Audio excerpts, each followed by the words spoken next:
TMX 155 palit o-ring. Ito dukot lang oh. Dukot lang by script para makokontrol. Ayan na, lumabas na yung o-ring. Papalitan na natin na ganito. Tatanggalin lang yung tornilyo.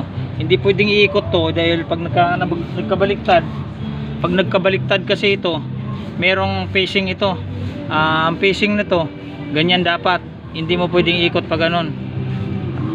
May facing ito siya, dapat ito yung nasa tawag nito, ibabaw. Dapat hindi pwedeng ganon. Kasi may facing siya, dapat di mo iikot ito, baka mabaliktad. Iingay yung motor, lalagitik dahil mabaliktad siya eh. May facing dapat ito.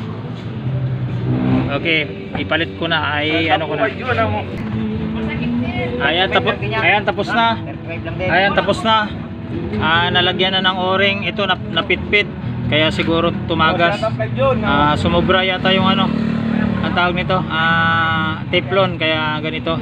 Shout out daw kay John. Ayun John oh. Hello John. Ayan John. Shout out. Ito ilalagay ko na tong ano, ang tawag nito. Ilalagay ko na ito.